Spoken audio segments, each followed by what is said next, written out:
Well, it's cold. As you can tell, I'm not at my house. I am at Layton at my parents' place. We just finished picking up some wood, and now I need to get this video going. This next video is one that we've done already before. It's about the Josephine up on Hoyt Peak, but this time we did it a little bit. We got all the information we could on Josephine that we could find, and we did a chronological order of events of when the Josephine was actually mentioned, and I think you'll find it interesting. So I hope you enjoy this video, and we got some more coming, so have fun.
Okay, we're back again with Dan. We're talking about the Josephine Mine again. Um, the last year we did a video on it, and it was from the point of view of where we thought it was and why. This is more of a history of the mine and why we think it's why everybody actually thinks it's up there because of the different maps and whatnot.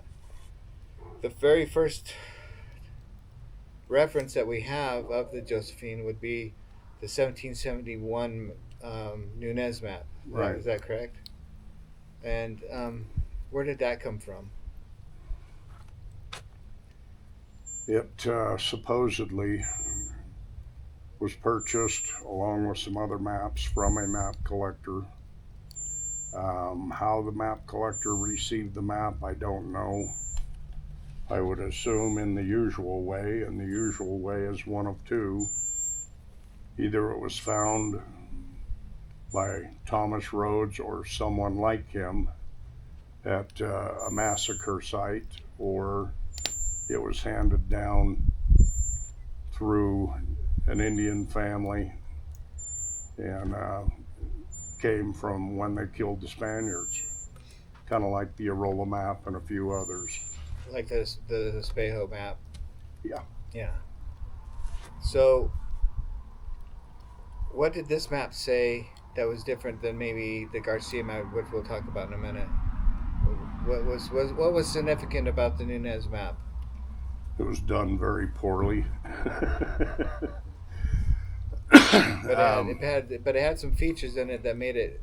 Well, it had several things on it. I didn't mention earlier that there was a second half to the map, but rumor has it that at one time someone called the archives in Seville, Spain, and mentioned the specific name, asking if they had that map, and they said yes, they did. And they asked if they had the right half of the map, and they said yes, we do. And they said, well, we have the left half. And they got downright indignant and said, because they asked for the right hand. They asked for the right hand side of the map, right? Yeah. And Spain got pissed off. They said, can we have it? And they said, absolutely not. In fact, you shouldn't have that map you've got. That's property of Spain. So it makes you wonder how it got out of Spain to over here. Someone brought it. On an expedition, possibly. Yeah. But anyway, the map actually has quite a few things on it, but for the purposes of this documentary, um, it's the first time that I've seen where the name Josephine Mine was used.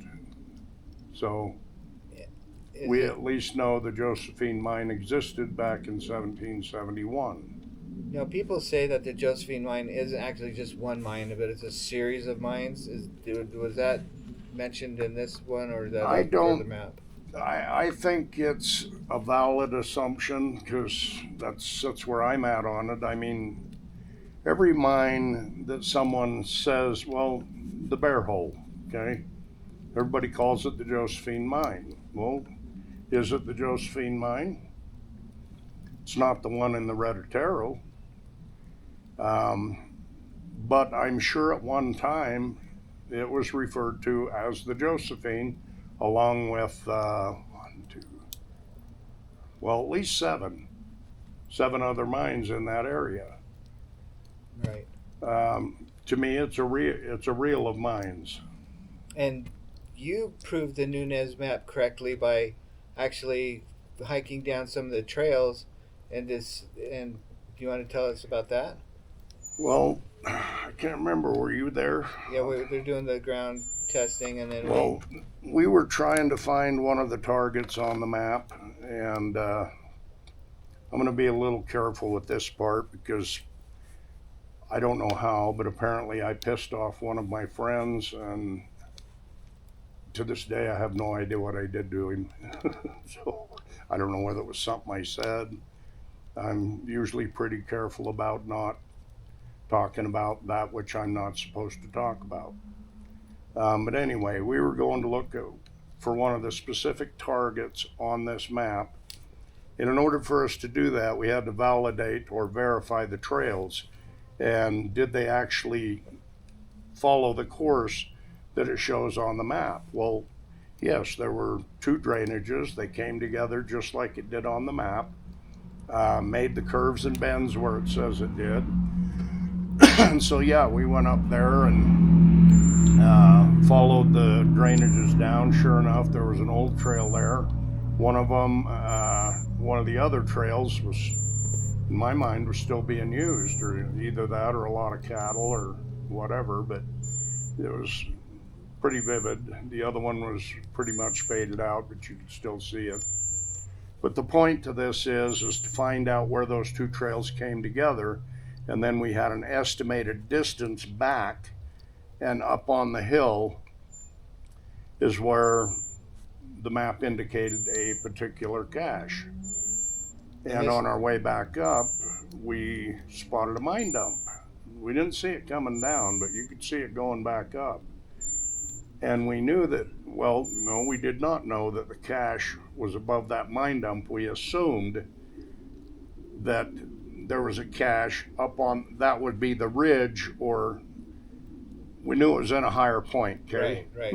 The way the map showed it. So we assumed that it was going to be up on top of that hill, and it just surprised us that we had found a dump down at the beginning. So it just kind of puts you more in believing what the map's saying. Because everything that was there was there.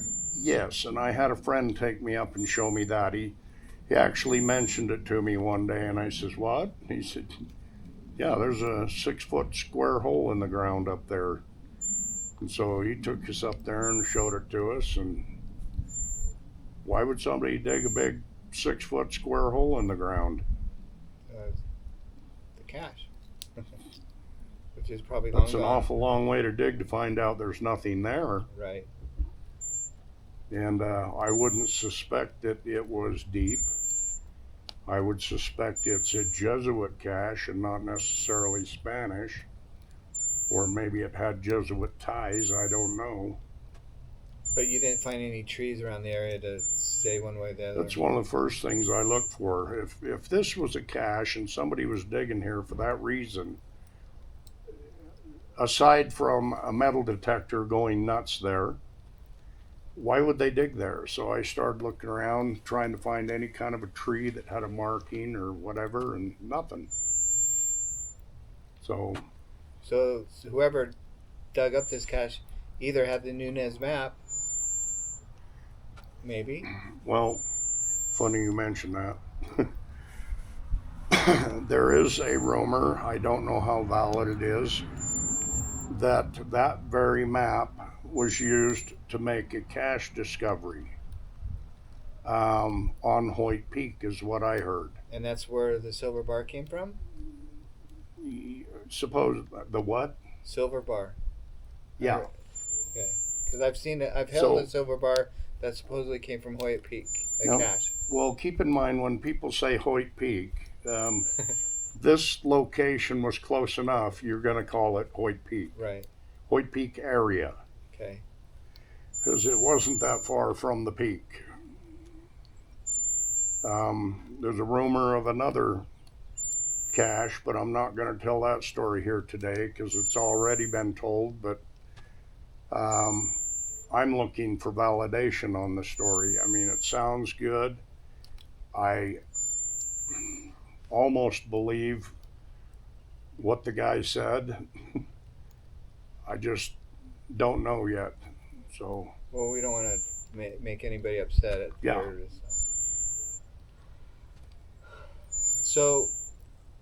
So by using, I mean, even though the Nunez map was very written poorly, it was accurate. The fact that the things that he put down were there, and that's why you think there's other cache sites there. His perspective of drainages and how far they extended to the south or how far it extended that way or the other way, his perception wasn't very good, but he was pretty good at picking up on details, and so you can pretty much assume that that's what it was. He just didn't know how far this canyon went, and it drew his line a little too long. Okay. But there was a lot of that going on the map. Okay, so this map, like I believe you said earlier, was the first time that the Josephine was mentioned. Yeah. Does it describe the that mine? I've seen. Does it describe the mine itself, like No. the other rototeros? No, it actually just says the Josephine. Then you have one of those little clouds, like a balloon, where you blow it up so you can see it better. Mm-hmm. And it has an X at the base of the mountain. And then it shows another X up above that. And frankly, you really don't know which mine it's talking about. But neither one of them, those X's on it, well, the upper one, it would be the one I would say is the Josephine. So, Okay. it's perspective. So this was in 1771. Yeah. The next time we hear of the Josephine was from the Garcia map and the rototero that went along with it. Is that correct? No. Okay. Let's straighten me out. The next mention that we found. Oh, I see where you got that from. Actually, the next mention of it was in a newspaper article. If we're going to follow that route, let's do that. You know what I mean? Yeah, I do. Okay. So is that the newspaper route about John Young? Yeah, it was a newspaper article in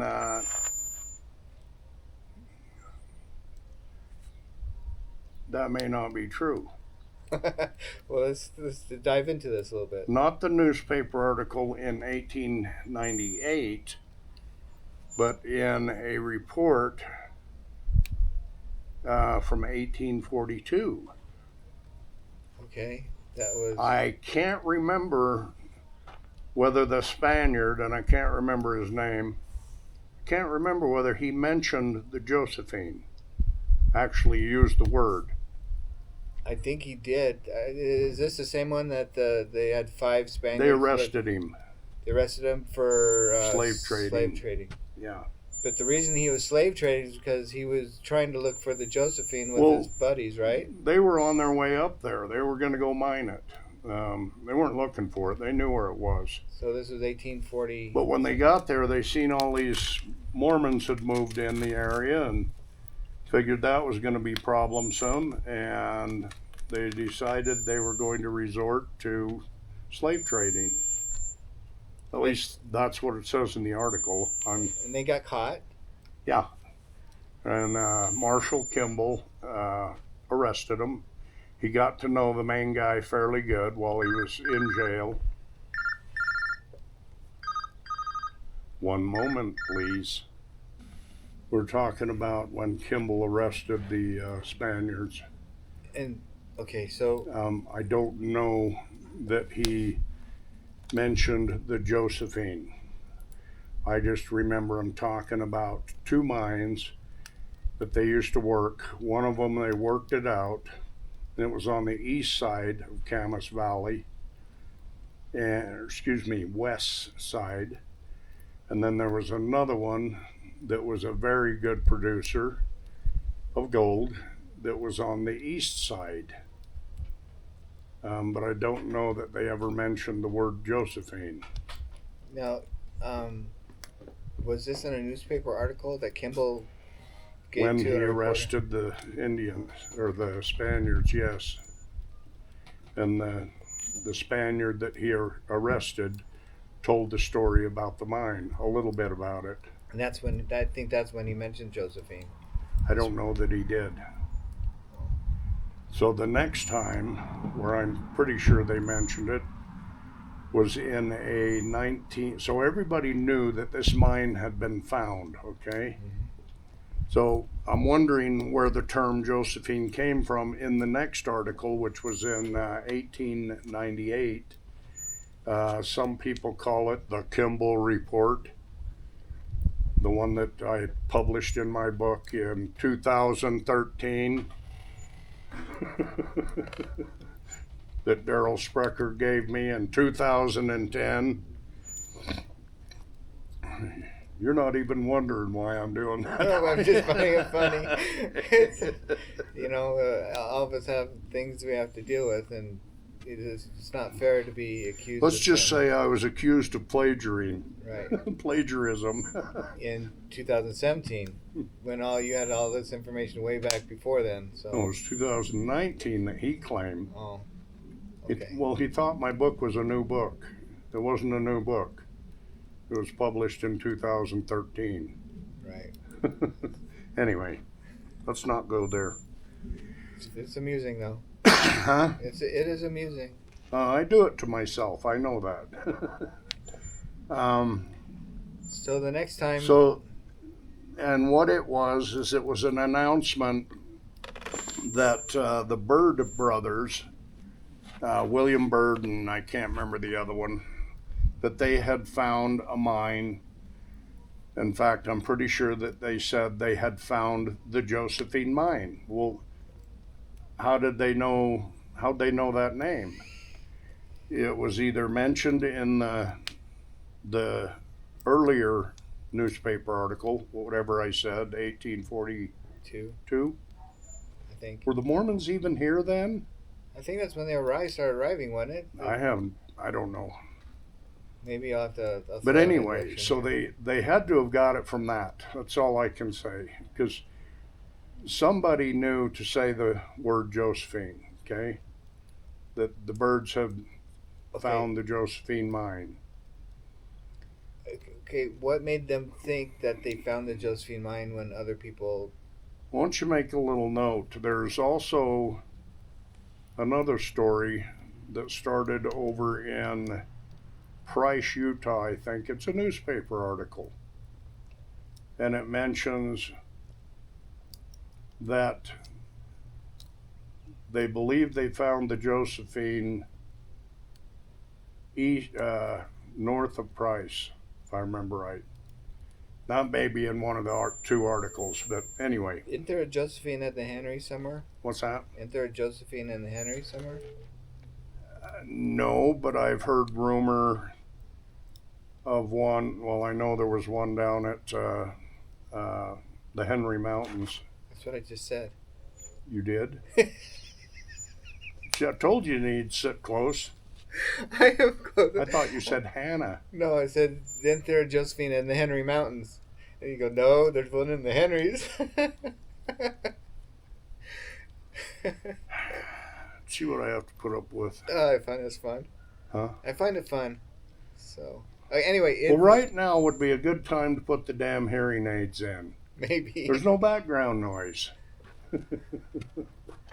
But anyway. So was that the one you're talking about? The east, would that be in the Henrys, or is that No. another one? They mentioned north, if I remember right, north of Price. Okay. But it may not be a different story. Anyway, I shouldn't have gone off on that tangent. I found it amusing. Yeah, of course you did. Now I'm trying to remember where I was before I went off on that tangent. You said there was another mention of Josephine Before that. before Price, at Price somewhere. Before that. We were talking. Before me thinking that you said Hannah. Okay, sorry, I interrupted you. I knew what I was going to ask way back then. Oh, the bird report. Yeah, the bird report. Anyway, there was an announcement that he had found the Josephine. I don't think that Bird thought that he had found the Josephine. He may have. And just because you find a hole in the ground doesn't mean you found the Josephine, okay? Let's be very clear on that.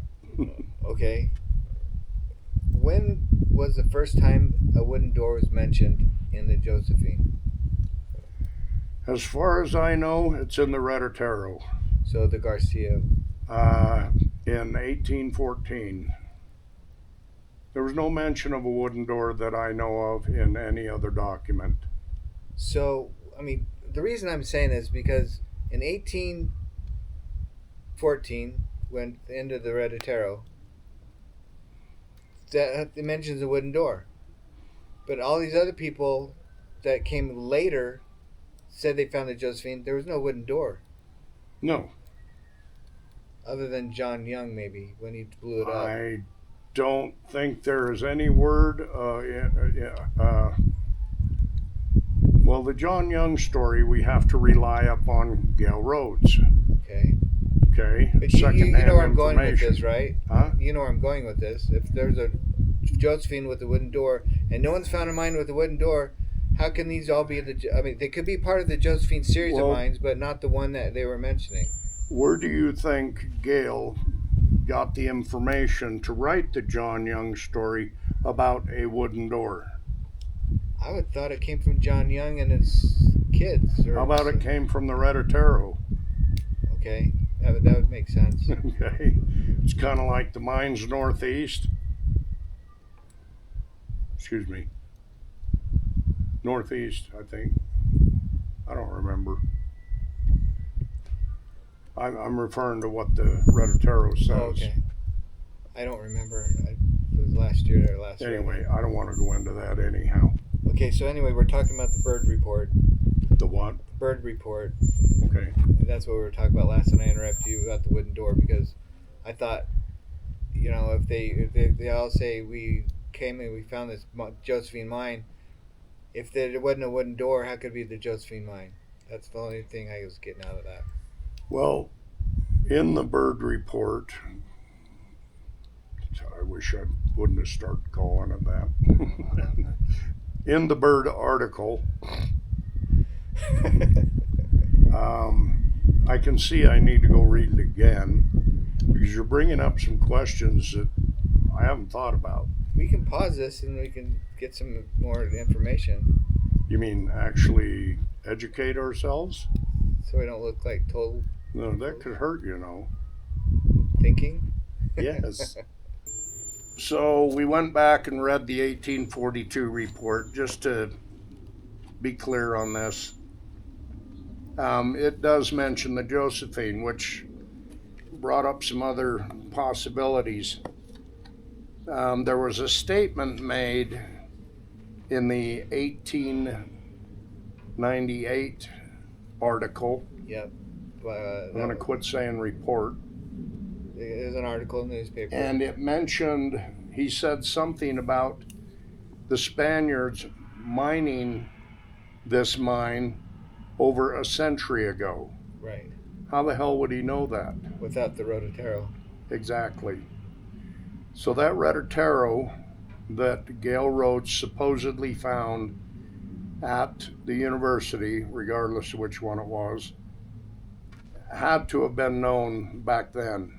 Right. And perhaps that's how it got in the book that he supposedly, Borrowed. yeah, we'll be nice, borrowed. But anyway, it does mention the Josephine. So putting that all together. yeah, so in 1842, you asked the question, when was it next Right. The next one mentioned? Next from what? From the From the original one. the Rototaro itself. Oh, before the Rototaro, the Nunez. Nunez.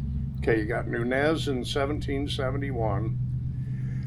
You got the Rototaro in 1814, Yep. presumably. Yeah.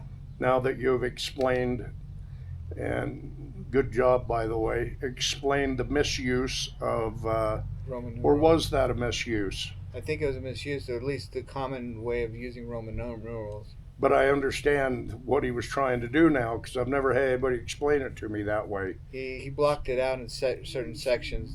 So the date is correct. Yes. Okay. If you want to see. I've seen the same thing on other Rototaros, and it was always the D, the same way this guy did. Okay. Yeah. Anyway, This is the counting 4 plus 4 plus this, instead of putting it all together with the Roman numerals the way they're supposed to do it with. I don't know about you, but I'm going to pretend like I know what he just said. I'll pretend I know what I just said too. Okay. So, does that answer the question? The next time after was the 1842 Kimball article, and then followed by the 1898 newspaper article announcing that William Byrd and his brother had found a mine, so forth, and they called it the Josephine. The first article in 1842 was with Byrd, right? No, that was Marshall Kimball, a story about Marshall Kimball, right. who ran into these Spaniards and arrested them for slave trading. And Pablo, whatever his name was, Pablo Cruz maybe, got kind of friendly with him and started telling him about this mine they used to mine. And he described certain characteristics of the mine, which leads me to believe in one of the 7 locations, okay? I won't mention which one at this point. Then you skip up to the 1880 or 1898 article, and William Byrd's description gives me a pretty good idea of which mine he was talking about, and it wasn't the Bird or the Bear Hole. Bird hole. Bear Hole. I know. Sorry. I'm still wondering if this was a good day for this. Any day's a good day. Yeah. But as we're reading about that 1898 article, we both got the feeling that Byrd had probably seen the Garcia map or the Rototaro. Well, there's only 2 ways he could have known a century ago. The most obvious is the Rototaro. The other was a statement that was made in the 42 document, but I personally don't think it was profound enough for him to make a reference to a century ago, because he said, I think he was referring to Pablo, and that he used to go to the mines when he was 14 with his dad, and he was now 50, and so that's only, 32 years? Well, 32 years and another 48 years doesn't add up to over a century ago. So it just, see, you got to ask yourself, how did the Redotero get in the university? Somebody had it. Where'd it come from? And when did the Garcia map actually make its way here and available? Right. So have we talked about the students in the university coming up? The what? Have we talked about the students from the university coming up and meeting with them yet? That was according to Gale Rhodes's manuscript. That's right, his last book. And John Young was like 1937, I think, is when he found a mine. And I honestly don't remember his description. In one of the descriptions, and I find this pretty interesting if you think about it, and even though it's against my better judgment, I'm going to go ahead and mention it. They mentioned one of the documents gives you specifics that gives you a very good idea where the mine was located. He says that standing on the ridge between the shaft and the tunnel, you could see the Provo River and the unnamed river, which is now the Weber. Now you know why I'm interested in that particular area. Because that's a very good indicator of where the mine would be. Where the mine is that that particular person was describing. Is it the Josephine? No. Could it have been one of the 7 so-called Josephines? Yeah. Okay. Puts the shaft in a very precarious place, though. That shaft, they said it was made for air? Yeah, that's why they do it. They'll tunnel in so far. When they start feeling like they're running out of air or whatever, having trouble, they'll put in a shaft. So we didn't talk about the Paul de Leon map, but No. When did that? there really isn't anything to it. It was supposedly written, drawn in 1825, and if it's the map I'm thinking about, it's not a very detailed map, but it does exist. It does, if I recall, say the Josephine Mine. But like I said, if that was all you had to find the mine, you'd never find it. Paul de Leon. So I kind of think did he he- might have been French. Did he work on? Did he work? Did he say he worked the mine? No, there's no information whatsoever except the existence of an obscure map. That's it. Okay.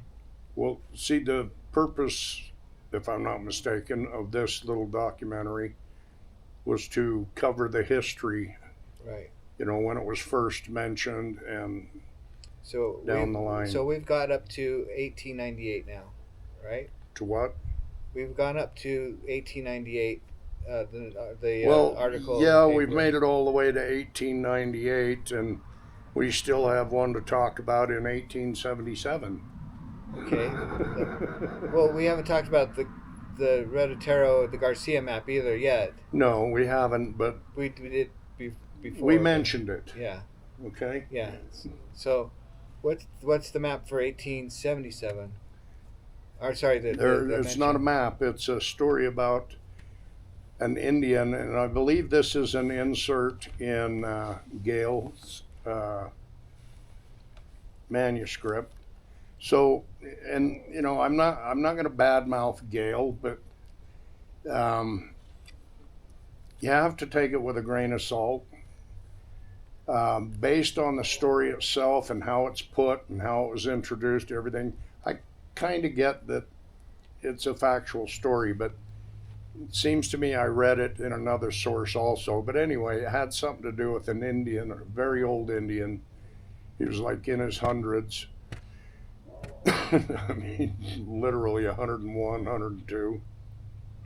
And I probably shouldn't even go into that because I'm so far removed from that story right now. But they referred to him as Black Whiskers. Now, to me, this is where the story comes in to Steve's story of the Josephine, where he talks about the Indians came in, killed the Spaniards, uh, told the slaves that if they wanted to, they could go ahead and bury the Spaniards, and then they were to leave and never come back. Now, I personally, if my persecutor was killed, I'd let him sit right where he's laying and rot. I wouldn't bury him. Right? Would you bury your oppressor? Probably not. Well, Unless if I was worried about stench, I might. You drag them somewhere else. Maybe throw him in the hole that you just came out of. If I wasn't planning on mining it, yeah, probably. Okay, well, this Black Whiskers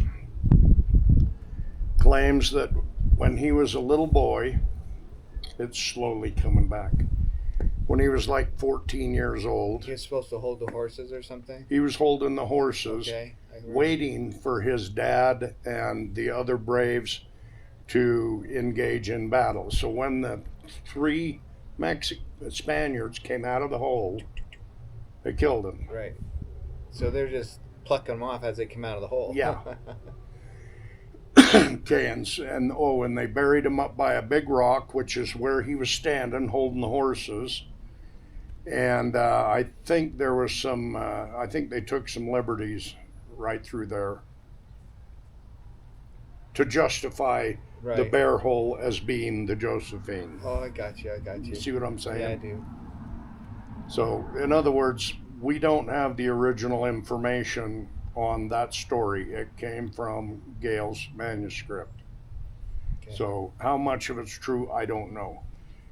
But I felt that the incident was worthy, and so I included it. Did that story? They covered the at that point they covered the mine. The Indians recovered the mine at that when they. Oh, I'm sure they did. If there was anything of value, and I'm not talking monetary, okay, if there was anything of value in that mine, the Indians would have covered it up. I think their biggest concern is if the Spanish can't find it, then why would they come back? And so they're sick and tired of chasing these Spaniards off, okay? Which would explain to me or give me reason to believe that the true Josephine, you're probably not even going to find a mine dump, because that's the easiest damn way to find a mine. Now, if you recall in the Bird article, He said the original mine was a natural cave well, he also said it had an immense mine dump. Now, I don't know if you've been to the glory, or not the glory hole, the bear hole. Bear hole. It's got a fair size mine dump, but I wouldn't call it immense. The one we're trying to open right now is far larger than that one, Yeah. and I'm not sure I would call that immense. But it could be depending on how much it filled in that valley. Well, the mine dump that we have to go investigate at some time, hopefully this year, I would consider it as immense. People drove over it every day and didn't notice it, but I won't say that here. Yeah, it happens more than you know.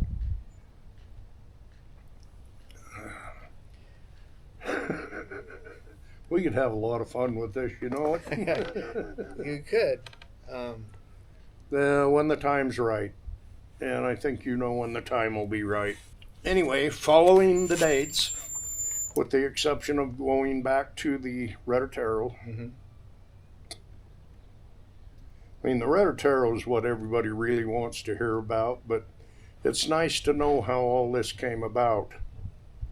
The next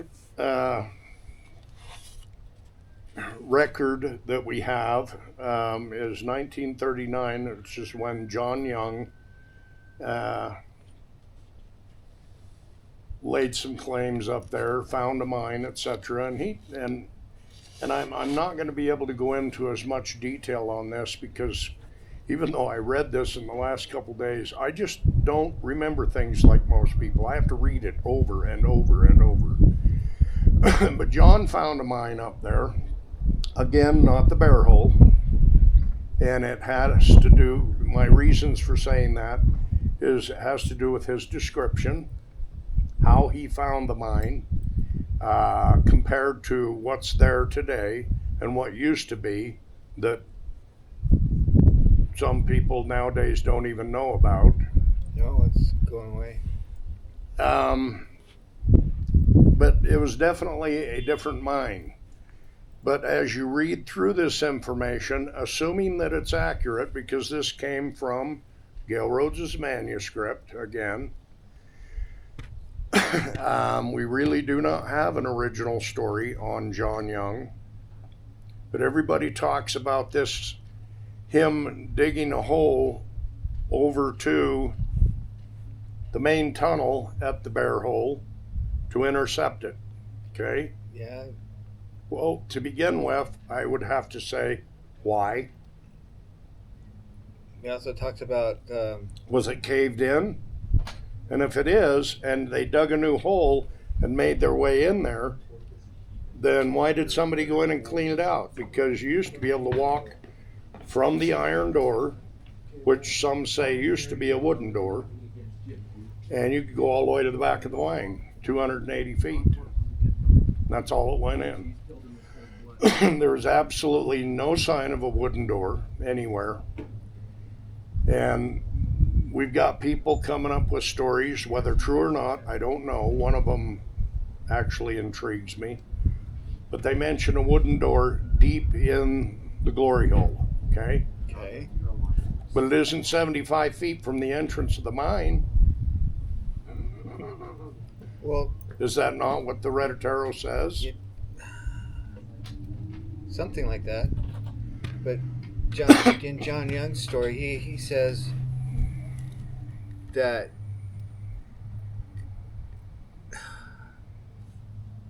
he said that he used dynamite to blow the opening bigger, but it caved in onto a wooden door. Do you know what I'm talking about?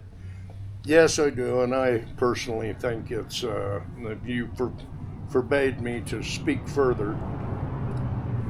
It's bull poop. Did somebody send off a dynamite blast? Probably. Okay. Did it cave in and somehow obscure this wooden door? Oh, hell no.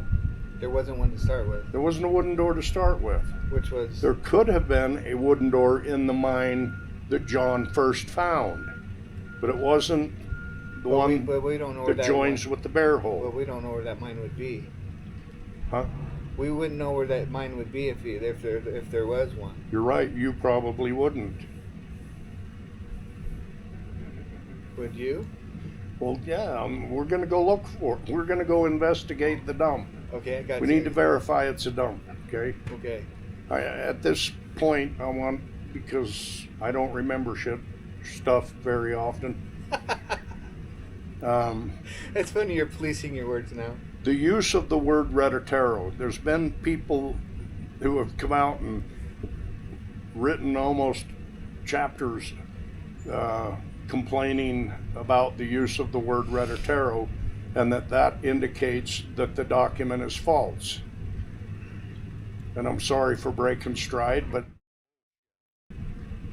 okay. Reditero is a very old Spanish word. How do I know this? Because that's what I think? No.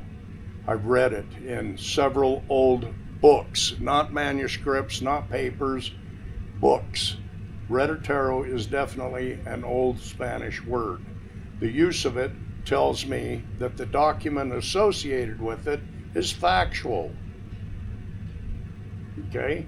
The use of the word Deretero is a more modern usage meaning basically the same thing. I once read a document that someone wrote of all the reasons why the Tucumcari, boy that hurt, Tucumcari project or cache down in southern Arizona, why it was a fraud or why it was fake. And every single reason that he gave as to why is it fake is the very reason why I know it's a factual story. And if he ever comes across this video, I hope it drives him nuts trying to figure out what I'm talking about.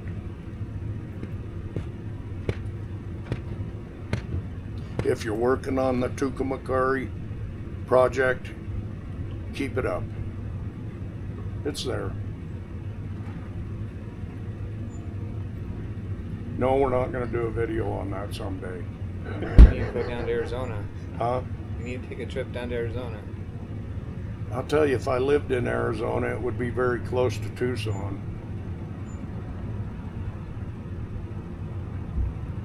So have we covered everything? No, now we have the Redotero to go back to. Right. Which was what I think points to all the information that I call the real Josephine. Now, even though I know it's probably a series of mines, but I think the Redotero specifically states what's all in there and where you can find it. The wooden door. I mean, it talks about everything that we haven't even found yet, and people are claiming to find. So I find it one of the most important documents for the Josephine. And I failed to mention, when I said that I read it in books, I'm not talking about books that were written 10 years ago, 15 years ago. I'm talking The expeditions. books that haven't even been translated into English yet. Right. From the 1500s, the 1600s. Like the Espejo one that we were working on. Yeah. And I got a bug up my backside one day and decided to go do a search, and I come up with quite a few old books that bear the word Redotero. So I guess those books from the 1600s are probably fake.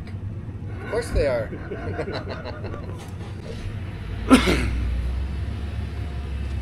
Anyway. So,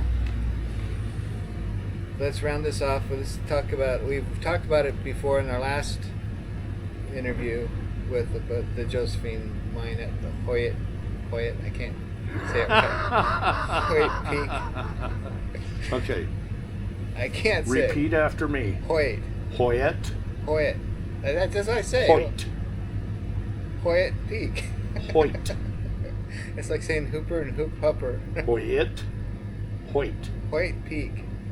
You did it. But tomorrow I won't be able to do it. There's some people that say Hoyts with an S on the end. Hoyt's Peak. Hoyt's Peak. It doesn't belong to Hoyts. It's Hoyt Peak. Okay, Steve. Yeah.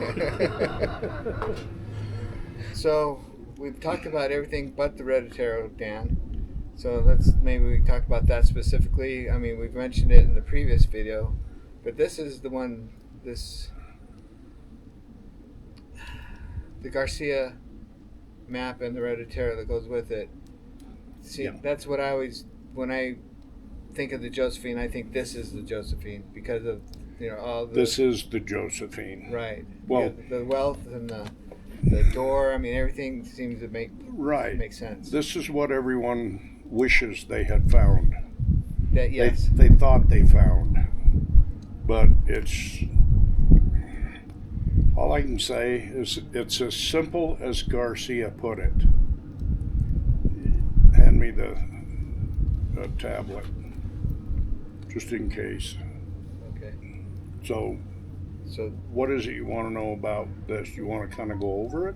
Yeah, let's go over it like how we did with the other things. We bypassed this specifically as we talked about the history of the Josephine, and now maybe that we can end with this since we feel that this is probably more than likely the real Josephine description.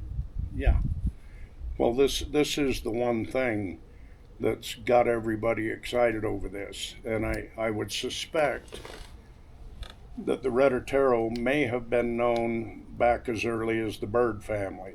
Okay, but Because it was mention of workings over a century ago. yes, but there was something we just barely come across that kind of blew a hole in that. That's true. But I don't remember what it was. If he had the red Otero, then he wouldn't have said what he said. But I don't remember. Oh, it what was the fact that no one knew where the name of the Santa Ana River. Yes, they didn't know the name of the Weber River. And this was centuries before that, and they mentioned the Santa Ana River in this. But then again, we would have to go through the bird article again to make sure that they referred to the Weber River as an unknown river. I'm not sure whether they did or not. But anyway, the likelihood is Bird knew about this. In fact, he might be the one that ended up putting it back in the university. Who knows? It came from somewhere. The red Otero basically tells you step by step how to find the mine. And this was back in 1722. Well, according to this, it began sometime around 1722. I'm guessing that might be when the mine was first created. Okay, and then it ended in 1814, right? And he stopped mining in 1814. Later in the red Otero, he mentions that he worked the mine from 1792. So apparently there was someone before him. Right, all the way back to 1722. Right, and he said 1792 to 1814. We've already talked about the discrepancy in the Roman numerals, and I know that your solution is correct. It's obvious. It works. You know. But anyway, this mine gives very explicit instructions on how to find it. Not only from a long distance, but then it goes into the short distance. There is a couple things that I don't want to say. Because of conversations we've had before. Yes. But I mean, anybody... But if anybody took this and used it as a guide, would know that there's something wrong up there, that what they're doing is not in the right place. Yes. Well, anybody with common sense. Yes. Okay? I mean, Because not everybody is going to catch two things that I can think of. One's regarding the maps, and the other is the description that's in herein. I looked for this for I don't know how many years before it finally dawned on me. But the reason I was looking somewhere else is because it was obvious they were in the wrong place. it's just I think I just feel it's such an important document, right? Yeah. And It's what gives this whole thing credibility. interest. I mean, herein it mentions 650 cargas of silver. Today, that's $39 million. Yep. That's just the silver. And that's assuming that a carga is, and I think I'm being conservative, which is not a word I really wanted to use, but A carga is I don't how mind much a being mule could conservative. carry, correct? huh? A carga is how much a mule could carry. It's how much the pack animal that they had could carry, and I'm pretty sure they didn't take pinto mules No. or little donkeys. So you figure we're guessing a mule would take between 100 and 200 pounds, so go halfway. I would say at least 150 pounds.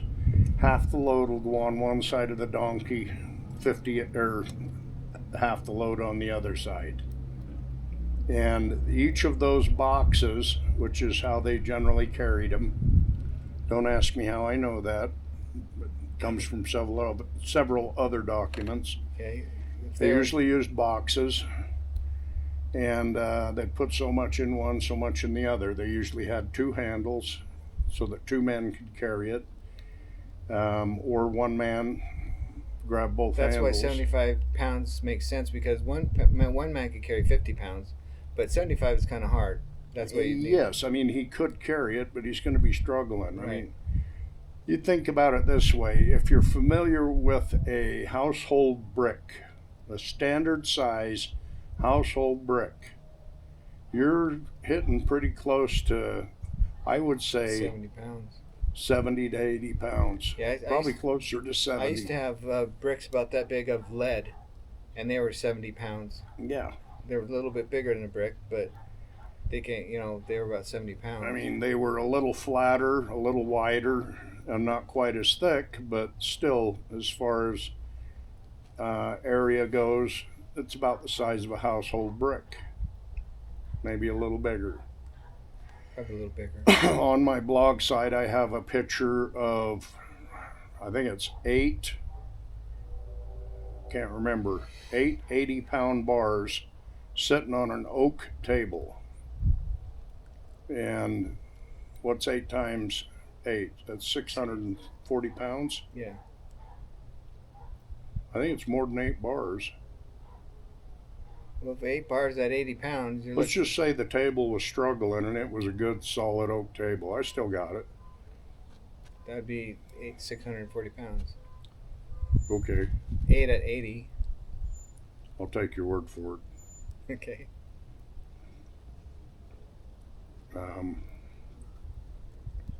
So what was the value of the gold in there? You talked the silver. The gold. The gold is 240 cargas, and that works out to just under $1.3 billion. Yeah. So this isn't a small cache. That's taken away the 15% of impurities out of the gold. Yes, I've already calculated in 85%. 35% impurities. Right, because it's going to be about, per pound, you're going to be about 65%. And the other 35% is going to be different metals. On this. I will say this, there's a lot of clues in here, and everybody's going, well, duh. No, I mean, there's some clues in here that most people don't see, okay? And I remember when the story was first handed to me. Have I ever told that? No. Well, no, not here. How I came to knowing about this project. I don't know if I have. No. I wrote about it.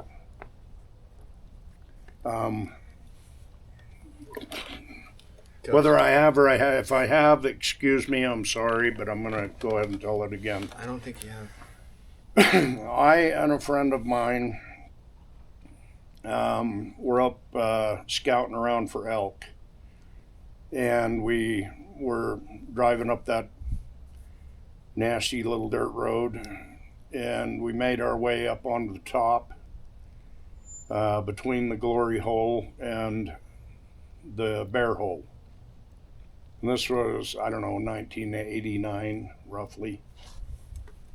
And we got out and we started walking around, and I looked off to my right and I could see that somebody had been doing some work over there. So I walked down, and there's that mine with the steel door on it. And this is not an old iron door from the Spanish days. It was a modern steel door that had probably been put there within the last 10, 15 years. We investigated the mine. At the time, it had both holes open. The so-called John Young opening that's down lower, and the other one that's still bulldozed over to this day. The main opening. Which brings up in one of the documents, I can't remember which one it was, it mentioned that the mine that he had found, when you first went into it, it had a big room. And they found mule dung in there and horse dung. Mm-hmm. There's no way in hell you could have got a horse or a donkey in the entrance of that mine. Ain't no way, no how. And if you did manage to get a small donkey in there, there wasn't any room for him to move around, I can tell you that. There was a room, if you will. It had a very large rock on the left-hand side. And according to Steve, when they first found it, there were some old, like, coffee pots or something off to the left, probably from, who knows, John Young's day. But he said there were some tools in there and things like that. I think he also told me that when they originally found it, it was an old wooden door. Okay, I don't recall, but okay. I think. And so Steve. Anyway, I thought, you know, I've found a lot of old mines in my day. Okay, just out in the West Desert, up in the mountains, and I've never thought much about it, but something about this mine intrigued me, and I wanted to know more about it. Maybe it had something to do with the mine dump and the huge tree growing out of it. Yeah. Which, to me, the tree wasn't necessarily growing out of it. The dump might have been slid around it. Pushed around it. Okay. Anyway, we drove back down the mountain, went our separate ways, and I decided to stop in at a friend's place of business where he sells metal detectors, and went walking in. And back in those days, I was and still am very much into Native American petroglyphs. And walked in, and he says, "Hey, Dan, how you doing?" I said, "Oh, pretty good." He said, "What have you been up to?" And I said, "Well, we just got down off the mountain, and we run into an old mine up there, and I don't know, I just want to know more about the mine." And he gave me his suggestions on what to do, and so I could get some information on it. And he says, "But before you do that," he says, "I got something here for you I want you to take home and read." And I said, "All right."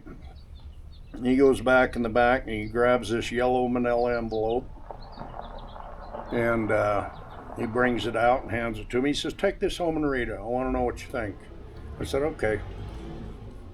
So I go home, I lay it on the table, put my stuff away, go and sit down, I pull the papers out, and I turn 2 pages, and there's a picture of the same mine that we had just seen that day. Mm-hmm. And I thought, what the hell? So I started reading up on it, and it turns out what I think it is the transcript of Steve's book of Men and Gold before he released it. Oh, okay. He probably gave a copy to this guy, I don't know. His name, if I recall, his name was Bob.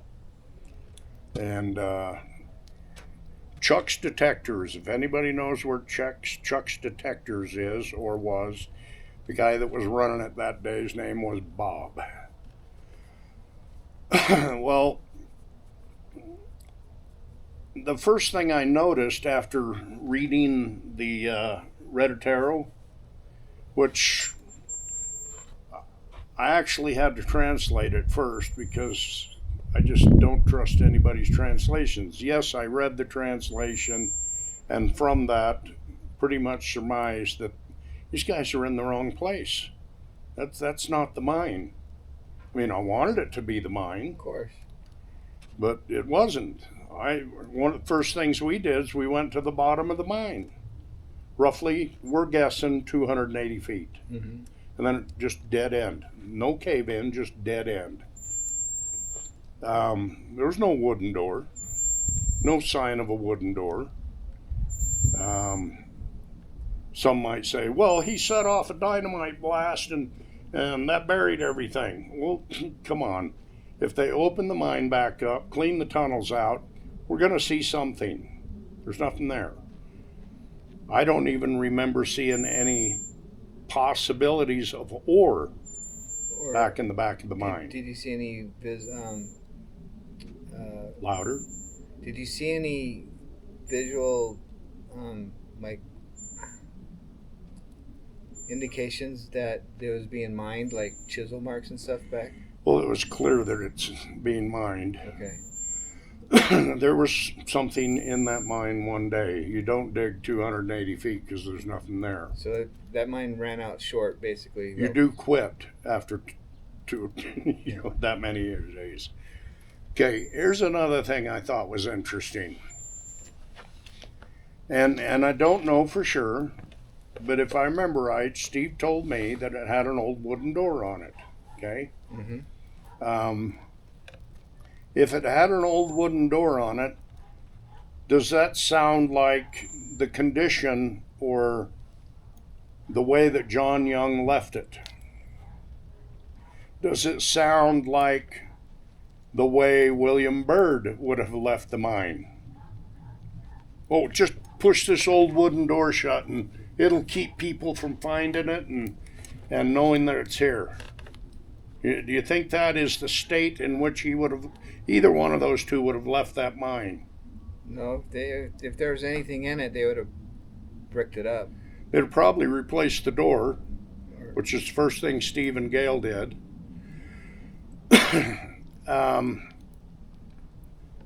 They found an old wooden door. That tells me that nobody had been in that mine for a long time.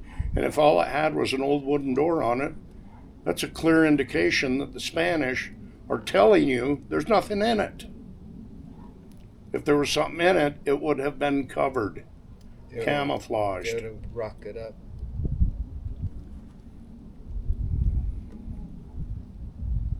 But then that brings up the question, why did John Young, if it was John Young, why did he try to cut a tunnel from down below and up in? Well, I'm not sure I understand the purpose of that. Maybe he thought it was collapsed. Maybe it was collapsed at the beginning of the It's possible that it was temporarily collapsed. And he was bypassing something to get to the other side. Yeah. And plus it would have been a little more convenient. Right. But no, I've still to this day got a lot of questions regarding that. But you can't shrug those things off. You have to. Why is the mine east, the Bear Hole from Hoyt Peak? It's 8 degrees off. It's close enough you could call it east. Jose Garcia, from what I gather, Captain Jose Garcia, assuming he was actually a true living individual who went there and mined, he was a seafaring captain. I think he knows the difference between east and northeast. So why did he say northeast when in fact it's 8 degrees off east, which is technically what, east by northeast? Yeah, that'd be east by northeast. Yeah. 20 degrees. Someone out there saying, well, that's close enough. No. These things bring up questions. There were too many things in the description of William Byrd when they found it, and assuming that the transcript is correct in the Rhodes manuscript of John Young, if all that's true, they're clearly describing 3 different mines. Yeah. We could call it 4 different mines if we include Schaefer's report, Byrd, Kimball. John Young, and the Redotero. We got 4 different mines. Now, if you knew what I will take you up and show you, then we can easily unravel all this. Well, we talked about last time about the Indian lady who gave your friend Oh yeah, that kind of helps. we didn't even bring it up in this one. No, we didn't, but that's another thing. Well, there's several things that tells me where it is. Okay. Each one of them corroborate the other. One of them was the testimony of the little Indian woman, which I could lump in and say was part of what my friend told me. One has to do with the map, which I mentioned earlier. I just didn't say what it is. And there's another, we'll say, thing or things in a true, correct translation of the Redditero that makes it to where you can't make it the bear hole. Sound good? Yeah. Are you getting cold?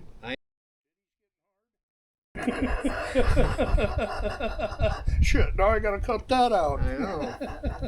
Damn it, Dan. I was just like, it said the rain started falling down on me, and then the wind started coming. It's like, it's getting cold. Yeah. So, I don't know if there's anything else we could talk about this other than the fact that we can, once we go down this, it's going to have to be after May, June, sometime. When we go down in May or end of May, beginning of June, we can finish this up with actual video. There's a lot more I would like to say, but I can't until. Well, you made promises to people, and I understand that. Well, it's not so much the promises. It is, but it isn't. Well, some people get upset with you. There's some people that releasing all this information that they hold dear to their heart, when this information's been out there for all this time, and you just look at it a different way. Yeah. Well, I learned something a long time ago in studying scriptures. Okay? You have parables. You have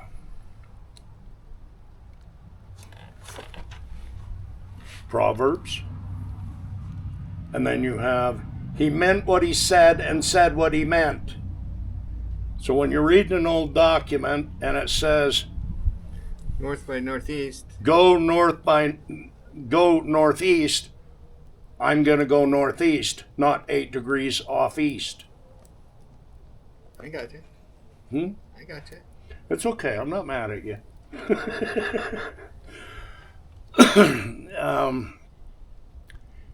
You got to pay attention to what you're reading, and you got to ask why. If he uses a specific word, why did he use that word instead of this word? And where's the wooden door? Huh? And where's the wooden door? Yeah, where's the damn wooden door? That's the one I want to find, is the one with the wooden door in it. Well, I think I know where 2 of them are. The one that John Young originally found, there's no mention of a wooden door that I remember. Was it John Young or Bird? I can't remember. I think it's John Young. If the manuscript is correct, I think it mentioned a wooden door. And a wooden door in the mine, back in a ways, is not a rare thing. You know, it's a way of protecting what you worked your ass off for. Right. I noticed you didn't look at the camera for that, so I guess I can say ass.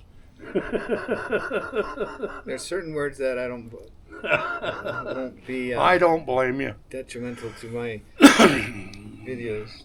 Anyway. So if there's nothing else, then no, I that's what I wanted.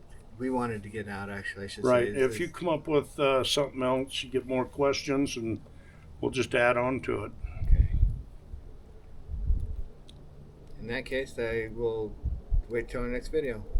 You what? We'll wait till the next video to put that out. Or I Fine then. guess we can add it to this one. Let's take a drive.